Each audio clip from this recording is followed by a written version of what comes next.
Welcome to a second part of this series. So guys, हम दूसरा part लेकर आए आपके लिए। तो शुरू करते हैं विदाउट वेस्टिंग अवर टाइम। तो क्वेश्चन नंबर 42 पर हम 41 तक हमने किया था, 42 पर हम पहुंचे हैं। Who invented the first micro processor? किसने इन्वेंट किया है फर्स्ट माइक्रो प्रोसेसर को? वेंट कर्फ ने। तो सो गाइस, इसके बाद क्वेश्चन नंबर 43 पर आते हैं। A microprocessor is the brain of computer and is also called, उसको हम क्या कहते हैं? Microchip. क्या कहते हैं भाई? Microchip. So guys, question number 44 पर आते हैं। Microprocessor can be use to make, क्या बनाने के लिए? क्या बनाने के लिए भाई?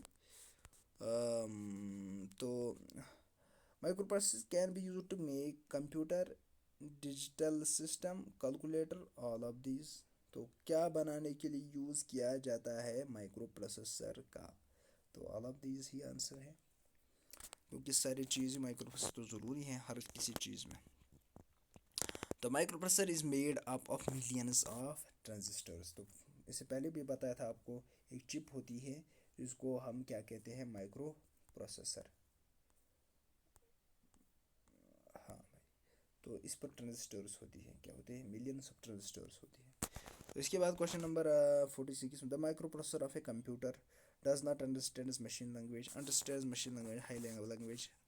तो अंडरस्टैंड्स ओनली मशीन लैंग्वेज, ये तो पता होना चाहिए आपको, सारा आसान क्वेश्चन है। तो इसके बाद क्वेश्चन नंबर 47 है। Memory unit that communicates directly with CPU is called. तो उसको हम क्या कहते हैं? मेन मेमोरी, ये तो पता होना चाहिए ना। मेन मेमोरी डायरेक्टली होता है क्या? तो सेकेंडरी मेमोरी जो होते हैं ये इनडायरेक्टली होता है कनेक्टेड विथ सीपीयू। तो ये मेन मेमोरी होता है डायरेक्टली कनेक्टेड विथ सीपीयू। तो इसके बाद क्वेश्चन नंबर चलते हैं 48 पर हम। CPU retrieves it's data and instructions from, कहाँ से लाता है? मेन मेमोरी से। अभी बताया ना मैंने आपको। तो which computer memory is used for storing programs and data currently being processed by the CPU? कौन सी मेमोरी यूज़ की जाती है storing programs and data currently be, जब कंप्यूटर प्रोसेस करता होता है, काम करता होता है, तो सीपीयू में जो यानी जो करंट जो प्रोग्राम्स रहते हैं वो कहाँ पर रहते हैं? किस मेमोरी में रहते हैं? आपको पता है ये इंटरनल मेमोरी में रहते हैं। कहाँ रहते हैं? इंटरनल मेमोरी में। तो सो गाइस, इसके बाद क्वेश्चन नंबर आता है हमारे 50। क्वेश्चन नंबर 50 आता है हमारा। क्वेश्चन नंबर 50 पर हम चलते हैं। The input and output processor has a direct access to dash dash and contains a number of independent data channels। तो क्या कहता है question? The input and output processor has a direct access to dash dash, किसके साथ इसका direct access होता है? And contains a number of, और वो कंटेन करता है बहुत सारे इंडिपेंडेंट डाटा चैनल्स। तो किसके साथ डायरेक्ट एक्सेस होता है? अभी मैंने आपको बताया है, मैन मेमोरी के साथ डायरेक्ट एक्सेस होता है सीपीयू का। किसके साथ? मैन मेमोरी के। तो सो गाइस, इसका आंसर मैन मेमोरी है। इसके बाद क्वेश्चन नंबर 51 पर आते हैं। The word computer usually refers to the central processing unit plus. इसके है प्लस क्या होता है हमारा? Memory unit. इंटरनल मेमोरी या एक्सटर्नल मेमोरी, क्या होता है? Internal memory. सो गाइस, आपको ये पता होना चाहिए सही। तो इसके बाद क्वेश्चन नंबर 52 पर चलते हैं। The CPU and memory are located in which of the following devices? CPU and memory कहाँ पर लोकेट करती हैं? CPU and memory are located in which of the following devices? CPU and memory are located in which of the following devices? तो किस device में रहते हैं CPU and memory? Motherboard में रहते हैं। कहाँ पर होते हैं भाई? मदरबोर्ड में, क्योंकि मदरबोर्ड पे ही सारी चीज़ें रहती हैं। फिर एक केस में होता है सिस्टम यूनिट में रहता है प्लास्टिक, जो अभी हमने पढ़ा था क्वेश्चन।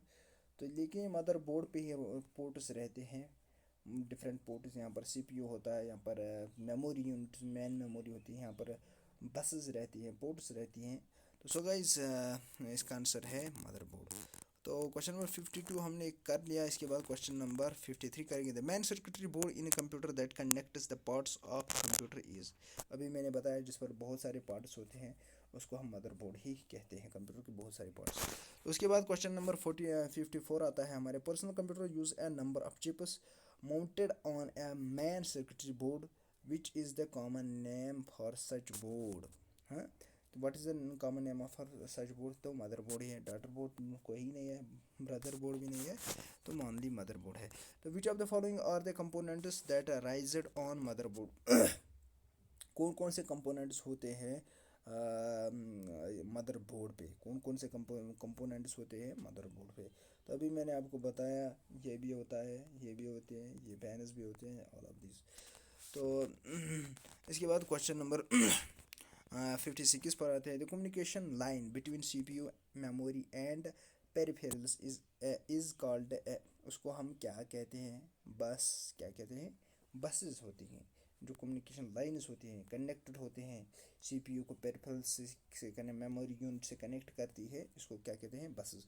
ये मदरबोर्ड के अंदर ही होती है. ये मदरबोर्ड के, यानी अगर यहाँ पर CPU है, ये कनेक्ट किया है मेमोरी से, यहाँ पर ये अदर पेरिफेरल्स कहते हैं, मिसाल के तौर पर जो USB है, या हम बताएंगे आपको कीबोर्ड है, इसको कनेक्ट किस तरह किया जाता है कंप्यूटर के साथ, इनको हम पेरिफेरल्स कहते हैं. पेरिफेरल्स जो कंप्यूटर के बाहर के पार्ट्स होते हैं, जो कंप्यूटर के साथ नहीं होते हैं.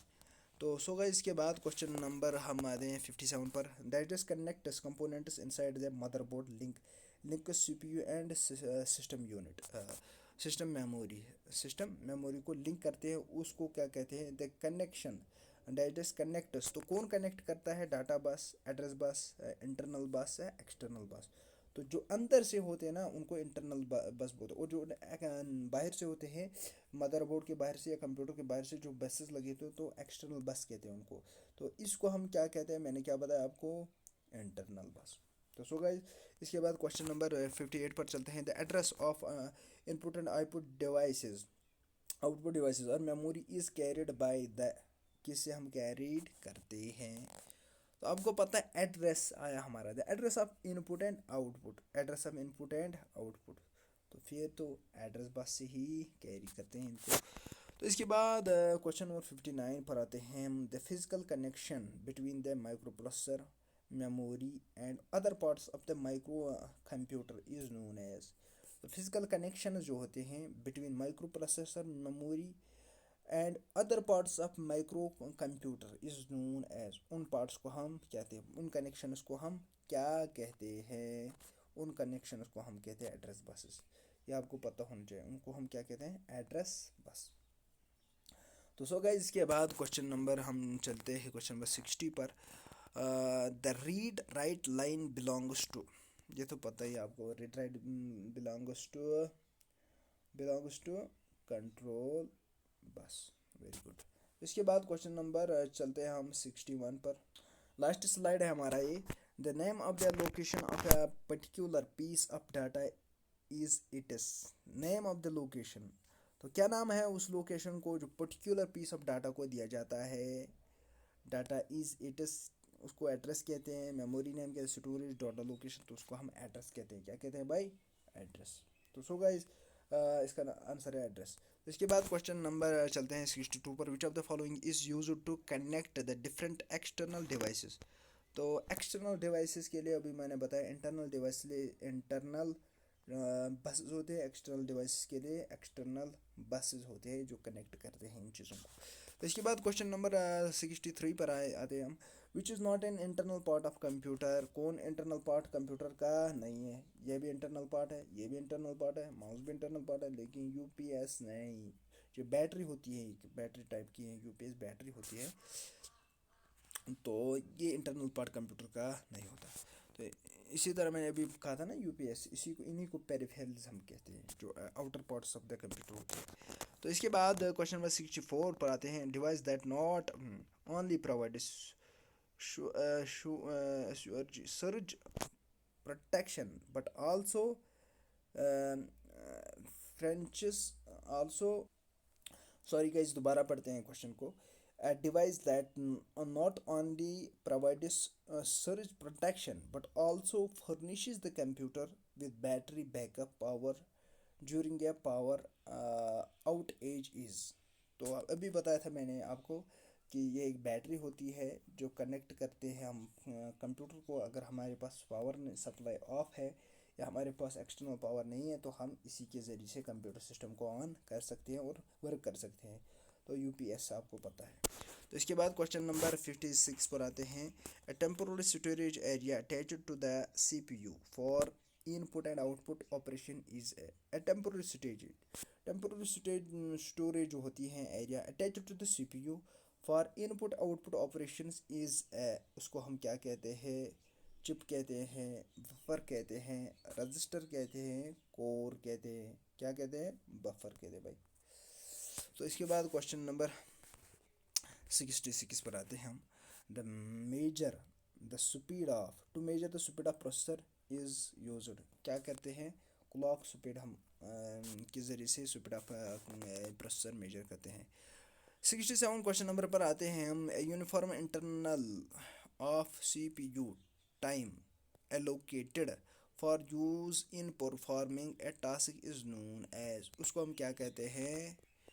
टाइम स्केल कहते हैं। क्या कहते हैं? Time scale. जो सीपीयू की टाइम लोकेशन को चेक करता है, परफॉर्म करता है जब सीपीयू प्रोसेसिंग में होता है, टास्किंग में होता है, तो उसको टाइम स्केल कहते हैं। उसके बाद क्वेश्चन नंबर 68 पर आते हैं हम। लो बाय क्वेश्चन नंबर 68 पर आए। What is the full form of DMA? Direct memory access. माशाल्लाह, ये तो पता है आपको। द मशीन साइकिल इंक्लूड्स, तो सारे देखो भाई, फेच भी होता है, डिकोड भी होता है, एक्सिक्यूट भी होता है, स्टोरेज भी होता है। लेकिन इसने यहाँ पर आंसर गलत दिया है। क्या दिया इसने आंसर? इसने भी यही दिया है, लेकिन यहाँ पर ऑल ऑफ दीज होना चाहिए। क्या होना चाहिए? All of these. So guys, ये क्वेश्चन आप फिर से भी देख लेना, तब भी 69 है। हाँ, ये फिर से भी आप देख लेना, शायद मेरे अंदाज से इसको ऑल ऑफ दीज आएगा। आप फिर भी देखना, मैंने बहुत ट्राई की थी इसको, लेकिन आंसर हमारा ऑल ऑफ दीज आता है। लेकिन फिर भी आप देख लेना, नॉन ऑफ दीज नहीं, ऑल ऑफ दीज यहाँ पर है। तो सो गाइस, इसके बाद हम क्या करते हैं? Which machine instruction are being executed by computer, the instruction phase followed by the execution phase is referred to as, उसको हम क्या कहते हैं? प्रोग्राम साइकिल कहते हैं, इंस्ट्रक्शन साइकिल कहते हैं। ये तो खुद ही बताता है, क्योंकि इसमें देखो भाई, विच machine instruction are being executed by a computer, the instruction phase followed by the execution phase is referred to as, उसको हम क्या कहते हैं भाई? क्या कहेंगे हम? इंस्ट्रक्शन साइकिल ही कहेंगे ना। इसके बाद क्वेश्चन नंबर 71 पर आता है। अब हमें 2-4 क्वेश्चन ऑनली करने हैं। तो dash dash is the process of carrying out commands, तो क्या होता है? उसको हम क्या कहते हैं? एक्सिक्यूटिंग कहते हैं। एक्सिक्यूटिंग को is the process carrying out commands. तो इसके बाद क्वेश्चन नंबर 72 पर आते हैं। The processor must have to inputs, instruction and data. Processor में एक तो पहले इंस्ट्रक्शन हम देते हैं, फिर डाटा, फिर डाटा। तो पहले इंस्ट्रक्शन दी जाती है, फिर डाटा एंटर किया जाता है, तो आपको पता होना चाहिए। इसके बाद क्वेश्चन नंबर 73 पर dash dash define as the parameters of an action and depends on the operation, तो क्या होता है? ऑपरेंड। इसके बाद क्वेश्चन नंबर 74 पर आते हैं। पाइपलाइन स्ट्रेटजी में बहुत थक गया, सॉरी गाइस, मैं बहुत थक गया। दूसरा वीडियो चल रहा है इस वक्त, तो दूसरा पार्ट मैं बना रहा हूँ इसी टाइम पे। एक पार्ट मैंने बनाया है, दूसरा पार्ट है भाई। बहुत थक रही, यहाँ से मैं बीमार भी हूँ यार, दुआ करना मेरे लिए। तो क्वेश्चन नंबर 74 है। Pipeline strategy is called implement, उसको क्या कहते हैं? इंस्ट्रक्शन प्रीफेच कहते हैं हम इसको। तो जो पाइपलाइन स्ट्रेटजी होती है उस इम्प्लीमेंटेड, उसको हम इंस्ट्रक्शन प्रीफेच कहते हैं, प्रीफेच करते हैं डाटा को। तो इसके बाद क्वेश्चन नंबर 75 पर आते हैं। On the motherboard the connection points for chips are referred to as, उनको हम क्या कहते हैं? सॉकेट्स कहते हैं। क्या कहते हैं? सॉकेट्स। तो सो गाइस, ये थे आज के एमसीक्यूज। अगर एमसीक्यूज अच्छे लगे तो वीडियो को लाइक शेयर ज़रूर करिएगा, और साथ ही साथ हाँ, अगर चैनल पर नए हैं तो चैनल को ज़रूर सब्सक्राइब करिएगा। तो so guys, thank you for watching these videos. Okay, इंशाल्लाह दूसरी वीडियो सीरीज़ भी आएगी इसकी इंशाल्लाह। कल हम नए टॉपिक लाएंगे, उसमें भी 74 क्वेश्चन तकरीबन हम लाएंगे। तो आज बस इतना ही। Okay, thank you, good bye.